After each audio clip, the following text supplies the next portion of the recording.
A palavra está aqui em Josué, no capítulo 1.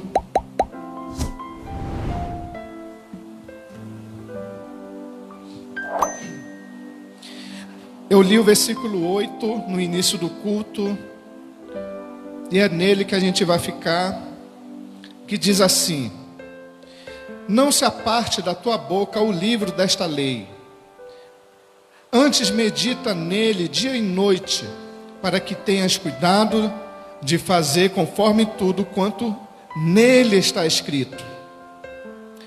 Porque então farás prosperar o teu caminho, e então prudentemente te conduzirás. Amém, irmãos? Como ser bem-sucedido é o que eu quero falar aqui nessa noite. Mas eu não posso deixar de falar, irmãos, desse povo, Josué, e essa nação que estava com ele, o povo de Israel. Eles estavam há mais de 400 anos escravos lá na terra do Egito. E de repente, o Senhor libertou esse povo. Eu digo de repente, né? Parece que foi assim rápido, mas não foi. Foram mais de 400 anos depois. O Senhor levantou Moisés e Arão para ir diante de Faraó e libertar esse povo da escravidão. Demorou um pouquinho, aconteceu algumas pragas lá no Egito, e por fim o povo foi liberto. Mas esse povo, ele ainda caminhou no deserto depois disso 40 anos. Eles caminharam ainda no deserto 40 anos. Imagine, no deserto de dia é aquele sol amazônico, e de noite é aquele frio paulista, ou do sul do país, que lá para o sul do país é frio, né? Mas aqui na região norte é quente.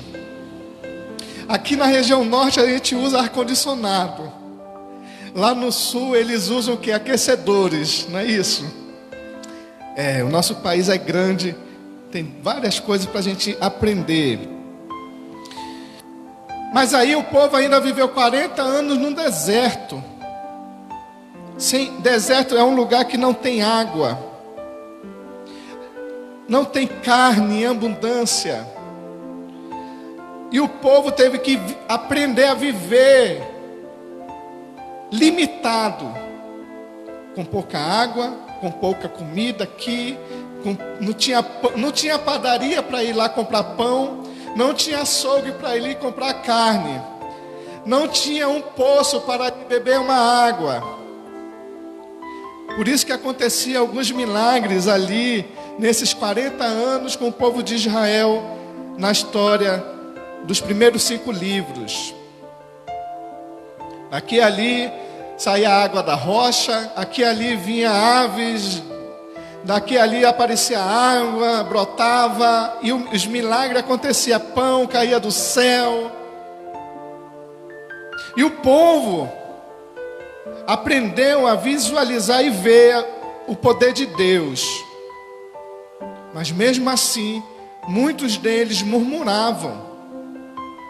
Mas não quero falar sobre murmuração. Eu quero falar aqui de uma nova etapa. É algo parecido com os nossos dias de hoje. Estamos aqui vivendo uma nova etapa da história da igreja mundial. Quem imaginava que um dia estaríamos aqui, num lugar, todos com máscaras, com as cadeiras afastadas, sem poder apertar a mão e abraçar como nosso costume. Nós temos esse costume. Como está sendo difícil para nós esse costume ser quebrado.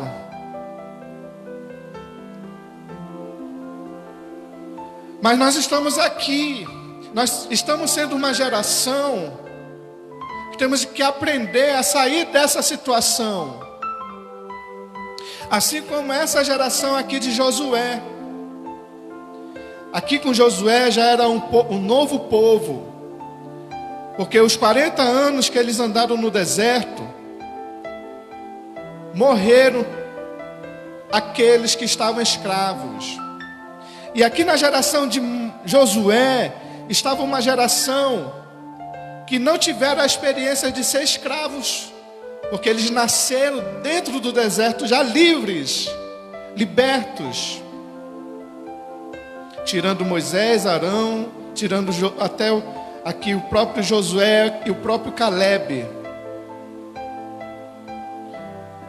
Porque foram o único daquela geração que sobreviveu. Até Moisés aqui nessa parte da história já não existia. Então, o povo de Deus aqui na história de Josué, estava diante dele um grande desafio de sair do deserto para possuir a terra prometida. Mas não era assim tão simples. Eles tinham que atravessar o Rio Jordão, eles tinham que batalhar, combater os inimigos e tomar posse das terras que o Senhor prometeu dar a eles. E foi o que aconteceu aqui no livro de Josué. É o livro que conta a história onde o povo tomou posse da terra prometida. Cada tribo foi adquirindo as suas posses. Eram 12 tribos. Mas aqui no início do livro, o Senhor dá uma palavra para Josué e que é para nós também. Não se aparte da tua boca o livro desta lei, que é a Bíblia. Antes medite nela dia e noite, para que tenha cuidado de fazer conforme tudo que nele está escrito. Então, e aí ainda ele diz: farás prosperar o teu caminho, se então prudentemente te conduzirás. Você quer ser próspero nessa nova caminhada? Porque nós estamos vivendo uma nova caminhada agora. Nós não somos mais, estamos vivendo um tempo antes e depois da pandemia aí. Éramos um povo antes, hoje nós somos outro. Tivemos que mudar os nossos costumes dentro de casa. Tivemos que mudar nossas rotinas, de higienizar as coisas, os móveis, os alimentos, e limpar a casa, tudo. Não é verdade? Muitas coisas mudaram nesses últimos 3 meses. E está sendo difícil, não é fácil não. Mas como eu disse, é uma transição. A gente tem que aprender a conviver com isso. Mas uma coisa aqui que eu quero deixar para você, numa parte desse livro. Esse livro, a Bíblia, é o nosso manual sagrado. É ela que vai nos fazer conduzir e prosperar. Eu tenho visto alguns irmãos daqui da igreja prosperando nesse tempo. Tem até aqui alguns. Os seus negócios estão fluindo mais do que antes. E é verdade. Aqui na igreja também é um exemplo. Alguns deixaram de contribuir, mas Deus levantou outros para contribuir e está suprindo as necessidades da obra. Hoje eu tive que sair de tarde para comprar 10 lâmpadas, porque queimou 10 lâmpadas nesse tempo. Nesses últimos 3 meses aí foram queimando as lâmpadas. Aí hoje tenho que comprar 10 lâmpadas, porque está voltando os cultos presenciais. E vocês estão vendo aqui, né? E aí fora está bem iluminado. Graças a Deus, porque estava meio escurinho. Teve uns dias atrás, teve uma queda de energia, foi espocando as lâmpadas aí. Mas graças a Deus o Senhor supre as necessidades. Irmãos, para nós sermos bem-sucedidos, temos que observar a palavra de Deus dia e noite. todo o tempo. E hoje é tão fácil a gente viver a palavra de Deus dia e noite, porque nós podemos ter a Bíblia no nosso celular. Nós podemos ter uma Bíblia ali, um aplicativo da Bíblia. Podemos ter uma Bíblia, nós temos uma Bíblia em casa, uma, não várias. Podemos ter Bíblia no computador. E podemos escrever a Bíblia e colar nas paredes de casa e ali ficar lendo os versículos dia a dia.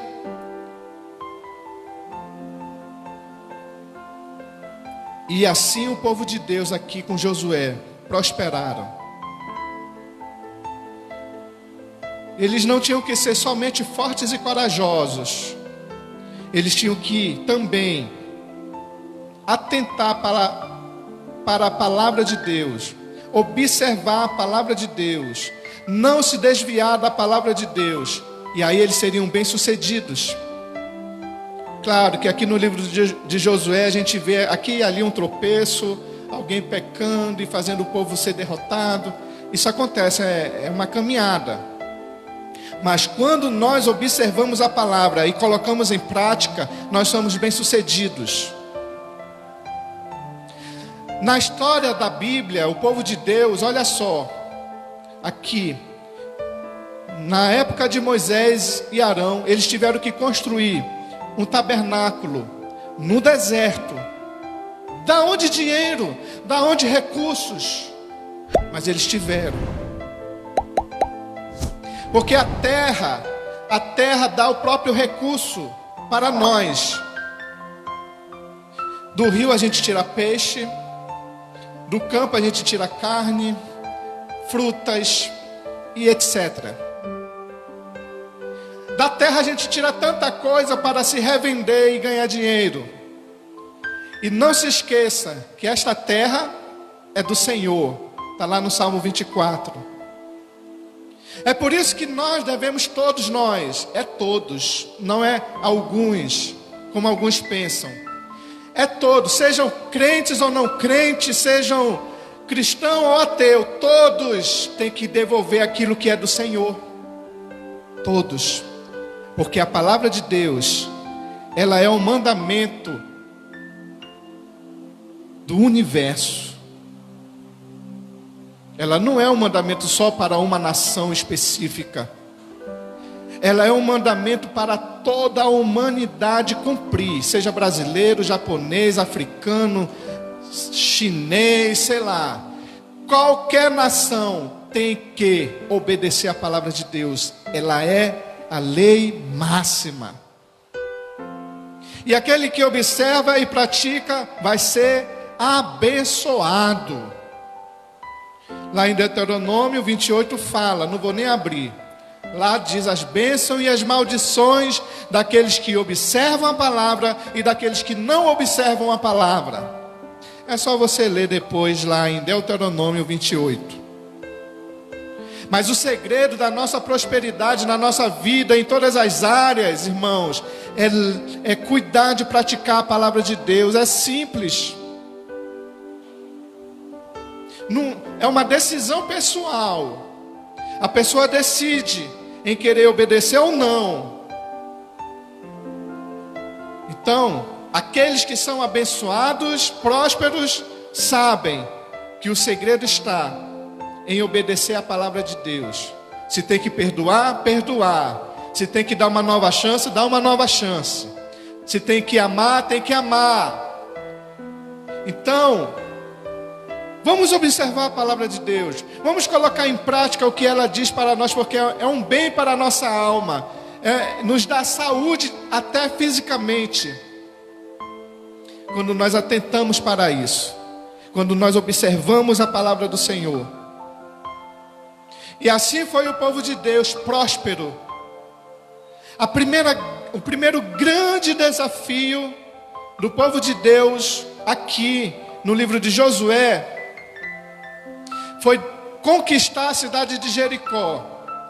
Era uma das maiores cidades daquela época, fortificadas, cercadas de muros, de muralhas. E com certeza, lá Jericó tinha um rei, tinha um exército. E o povo de Deus nem escudo tinha. A espada era de pedra.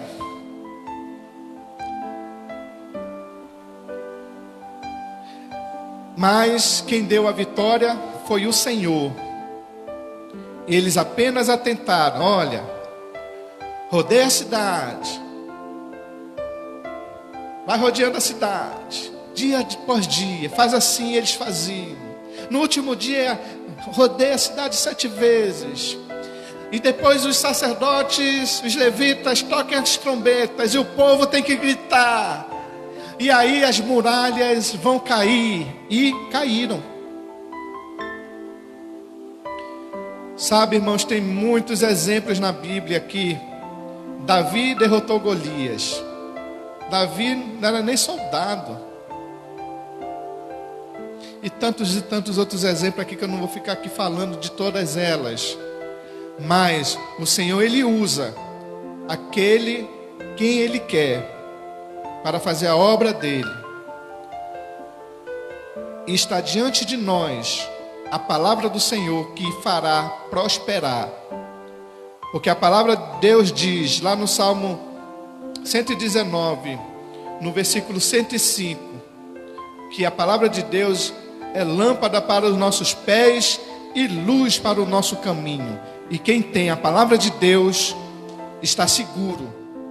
Tem uma lanterna espiritual que vai te conduzir a caminhos difíceis, sim, mas vai te conduzir para a conquista, para a vitória. Então, siga a palavra de Deus, não abandone. Sabe, irmãos, logo no início, quando tudo aconteceu, eu vi muitos conhecidos, porque a gente tem redes sociais, né? A gente observou muitos abandonando a fé, descrendo de Deus, achando que essa praga que veio aí destruiu a imagem de Deus, a igreja de Deus. E a gente está vendo que nada disso impediu da igreja funcionar. Ela está aí funcionando. E está aí operando, irmãos. A igreja orou, jejuou nesse período. E a misericórdia de Deus operou. Claro que muitas vidas se foram. Muitas pessoas se perderam. Mas também muitas tantas foram salvas, foram curadas. Que às vezes a mídia esquece de divulgar. Divulga às vezes rapidinho. Tantos mil foram curados. Mas parece que querem enfatizar o número dos mortos. E esquecendo que tem por trás o Senhor agindo, a igreja também orando. Olha, a gente tem que agradecer a Deus. Porque Ele ainda não levou a igreja. Porque se a igreja não estivesse aqui nesse mundo, aí o negócio ia ser mais difícil ainda. Mas a igreja estava aqui orando, a verdadeira igreja orando, buscando, pedindo de Deus a misericórdia, o perdão dos pecados da humanidade. E o Senhor, creio, ouviu, está ouvindo. E para concluir, irmãos, você que está aqui, os que estão aqui, eu creio que essa palavra não é para vocês, porque vocês vieram, estão aqui. Mas você que está em casa, você que está me assistindo em qualquer parte desse Brasil aí, até fora do país, que eu sei que está chegando esse vídeo para muitos lugares. Você que está em casa com medo de sair, de ir para a igreja, de voltar para a sua igreja, de congregar na sua igreja, não faça isso. Tenha ânimo, tenha coragem. Faça que nem Josué, medite na palavra dia e noite. Tenha ânimo, tenha coragem, a vida continua. Claro que a gente está voltando com essas diretrizes aqui, ó. Que logo isso aqui, ó, vai acabar, vai voltar como era antes, amém? Não vai ficar assim, só está assim porque são as regras estabelecidas pelas autoridades e a gente tem que obedecê-las, como a gente tem obedecido até aqui. Ficamos quase 3 meses ou 3 meses com as portas fechadas. E hoje está voltando a primeira vez, as portas estão abertas para o público entrar. Eu creio que isso aqui, vai ser breve. Esse negócio de usar máscara também. Não tenha medo. Tenha fé. Não tenha medo, tenha coragem. Porque a vida continua, a gente vai precisar ir para o banco, a gente vai precisar ir no supermercado, a gente vai precisar sair. Não tem, irmãos, como se esconder por muito tempo dentro de um quarto ou de uma casa. Claro que cada um vai dar o seu passo de fé, como os irmãos que estão aqui deram os seus. Estão aqui. E domingo eu quero ver muitos de vocês aqui, cultuando ao Senhor presencialmente. Claro, respeitando, eu repito, os regulamentos necessários. Amém? Então, irmãos, eu quero deixar essa palavra para você que veio e para você que está nos assistindo.